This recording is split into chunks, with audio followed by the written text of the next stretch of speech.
လွိုင်ကူတဲ့ဝင်ပြီးထာဝရပိတ်မိသွားသူလွိုင်ကူတဲ့ဝင်ပြီးစူးစမ်းလေ့လာခြင်းဆိုတာစိတ်လှုပ်ရှားစရာကောင်းတဲ့စွန့်စားမှုတစ်ခုပါ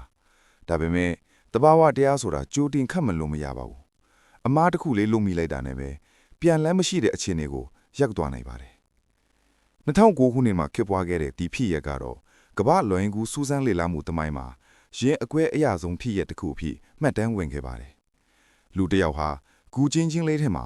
ခေါင်းဆိုင်ကနေနဲ့ပိတ်မိနေခဲ့ပါတယ်။ကယ်ဆယ်ရေးသမားတီလာကျော်က29နာရီကြာအောင်ကြိုးစားခဲ့ပေမဲ့နောက်ဆုံးမှာတော့လက်လျော့လက်ရပါတော့တယ်။ဒီလိုဖြစ်ခဲ့သူကတော့အမေရိကန်နိုင်ငံယူတာပြည်နယ်ကအသက်26နှစ်အရွယ်ဆေးကျောင်းသား John Edward Jones ပါ။2009ခုနှစ်နိုဝင်ဘာလ24ရက် Thanksgiving Day ကျေးဇူးတော်နေ့အားလျက်မှာ John ဟာသူ့ညီဖေသူ George အပါအဝင်တငယ်ချင်းတွေနဲ့အတူ Natty Patty Cave လို့ခေါ်တဲ့နမဲကျော်ကူတစ်ခုကိုစူးစမ်းမှုရောက်ရှိလာခဲ့ပါတယ်။ John ဟာငယ်စဉ်ကတည်းကဖခင်ဖြစ်သူနဲ့အတူလွိုင်ကူတွေထဲတွာလာဖူးတဲ့အတွေ့အကြုံရှိသူပါ။သူထွက်လာတဲ့အချိန်အိမ်မှာကိုဝင်ဆောင်ဇနီးတဲ့ Emily နဲ့သမီးလေးတစ်ယောက်ကြံရစ်ခဲ့ပါတယ်။ကူထဲရောက်တဲ့အခါ John ဟာ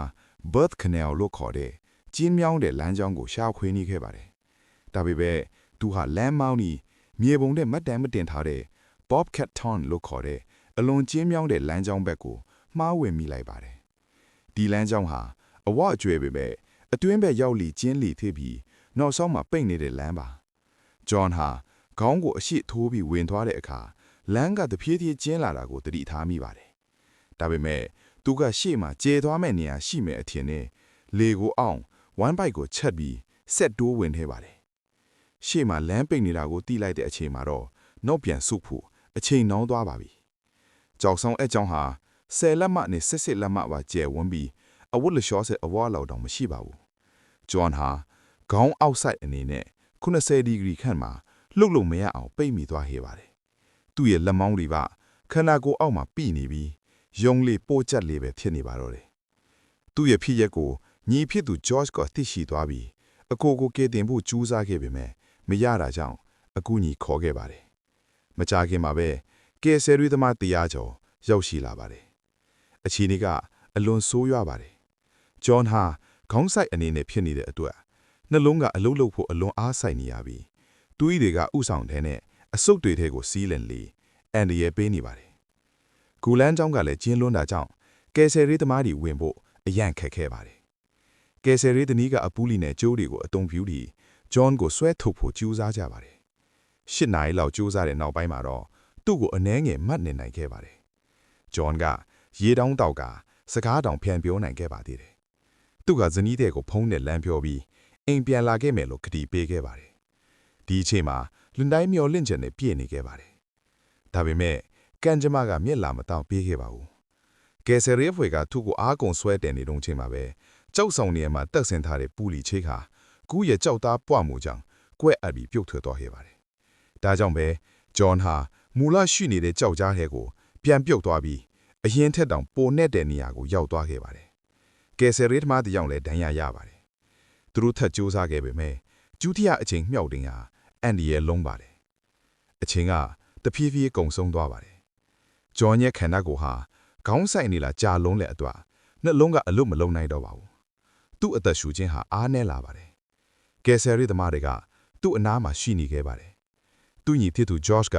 မျက်ရည်တွေနဲ့နောက်ဆုံးစကားတွေပြောခဲ့ပါတယ်။နိုဝင်ဘာလ25ရက်ညအသန်းရောင်ကျဲမှာ John Edward Jones ဟာအသက်ရှူရက်ပြီးကွယ်လွန်သွားပါတယ်။သူ့ရဲ့အသက်26နှစ်တာပဲရှိပါတယ်။ဒါပေမဲ့သူ့ရဲ့ဇလန်းကတော့ထာဝရမေ့မနိုင်တော့ပါဘူး။ John သေဆုံးတဲ့နောက်သူ့ရဲ့အလောင်းကိုပြန်ထုတ်ခဲ့ကယ်ဆယ်ရေးသမားတွေအန်ဒီရဲ့ရှိနိုင်တယ်လို့ပညာရှင်တွေကဆုံးဖြတ်ခဲ့ကြပါတယ်။နောက်ဆုံးမှာတော့ John ရဲ့မိသားစုနဲ့မြေပိုင်ရှင်တို့သဘောတူညီမှုအရနတ်တီဖတ်တီကူကိုအပီးတိုင်ပိတ်သိမ်းလိုက်ဖို့လို့ဆုံးဖြတ်ခဲ့ကြပါတယ်။ကူရဲ့ဝင်းကောက်ကိုကွန်ကရစ်တွေလောင်းထည့်ပြီးပိတ်ဆို့လိုက်ပါတယ်။အခုချိန်မှာတော့နတ်တီဖတ်တီကူဟာ John Edward Jones အတွက်ထာဝရအုပ်ကူတစ်ခုဖြစ်သွားခဲ့ရပါတယ်။ဒီဖြစ်ရဟာလွိုင်ကူစူးစမ်းလေ့လာခြင်းရဲ့အန်ဒီရတွေကိုတတိပေးနေတဲ့ဥပမာတစ်ခုပါ။ John ရဲ့ဇနီးတဲ့ Emily ကနောက်ပိုင်းအိမ်တောင်ပြန်ပြီး၄ယောက်မိသားစုဖြစ်လာခဲ့ပါတယ်။သူမဟာ John ကိုအမြဲတမ်းတတိယနေမှာပါ။နတ်တီဖတ်တီ Cave ကိုပိတ်သိမ်းပြီး12နှစ်ကျော်ရောက်ခဲ့ပါပြီ အခုထိသူ့ရဲ့အလောင်းဟာအဲ့ဒီကြောက်ကြားထဲမှာပဲရှိနေသေးပါသူ့ရဲ့အမတ်တရားစပါးမှာဒီလိုရေးထားပါတယ် John Edward Jones ချစ်ခင်ကားတဲ့ခင်ပွန်းဖခင်တာနဲ့အကိုသူမအသက်26နှစ်သာရှိပါတယ်ဒါပေမဲ့သူ့လေဇလန်ကတော့ထာဝရမေ့မနိုင်တော့ပါဘူးစွန်စားမှုဟာဘဝကိုစိတ်လှုပ်ရှားစေပေမဲ့ဘေးကင်းလုံခြုံရေးဟာအမြဲအရေးကြီးဆုံးပါတဘာဝတရားကိုလေးစားပါကြိုတင်ပြင်ဆင်မှုကောင်းကောင်းလုပ်ပါပြန်လန်းကိုအမြဲတည်ထားပါဘာကြောင့်လဲဆိုတော့တခါပဲမာယွင်ခြင်းဟာနောက်ဆုံးအမားလေးထင်နိုင်လို့ပါကျွန်တော်တို့ John Edward Jones ကိုအမှတ်ရပါတယ်